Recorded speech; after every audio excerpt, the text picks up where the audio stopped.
Second question, find 6 rational numbers between 3 and 4.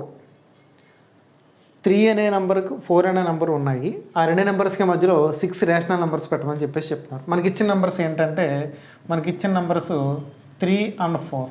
దీంట్లో 3 less than 4 అవుతుంది కదా, 3 ఏమో చిన్నది, 4 ఏమో పెద్దది అవుతుంది. 6 రేషనల్ నెంబర్స్ పెట్టమన్నప్పుడు మనం ఏం చేద్దామంటే, దీన్ని మనకి ఇచ్చిన ప్రొసీజర్ ప్రకారంగా ఫస్ట్ దీన్ని 6 రేషనల్ నెంబర్స్ అన్నప్పుడు 7తో మల్టిప్లై చేసి 7తో డివిజన్ చేయండి. ఒకవేళ 7 రేషనల్ నెంబర్స్ అని అనుకోండి, 8తో అంటే ఒకటి యాడ్ చేసుకున్నాం అనమాట.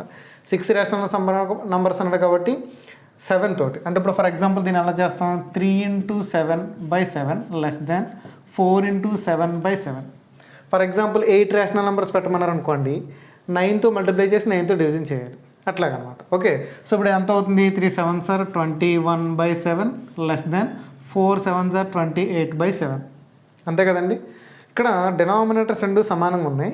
న్యూమరేటర్స్ 21 ఉంది, 28 ఉంది, మధ్యలో కొన్ని నెంబర్స్ ఉన్నాయి, 22 23 24 ఇవన్నీ ఉన్నాయి. సో వాటిని రాస్తాం ఇప్పుడు మనం. అంటే దీని ఎలా రాసుకోవచ్చు, 21/7 లెస్ దాన్ 22/7 రాసుకోవచ్చు, అలాగే 23/7 రాసుకోవచ్చు, 24/7 రాయొచ్చు, మధ్యలో ఉన్న నెంబర్స్ అన్నీ 25/7 రాయొచ్చు, 26/7 రాయొచ్చు, 27/7 రాయొచ్చు, 28/7 రాయొచ్చు.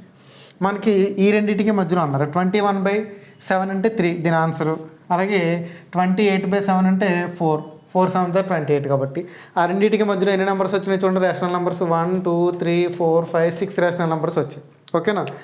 పైగా ఇవన్నీ కూడా మనకి ఎలా ఉన్నాయి, P/Q ఫామ్లో ఉన్నాయి, రేషనల్ నెంబర్సే. Denominator not equal to 0. So 6 rational numbers ఉంచమన్నప్పుడు 7తో మల్టిప్లై చేసి 7తో డివిజన్ చేసుకోండి. సో ఈ విధంగా చేయొచ్చు. ఓకేనా.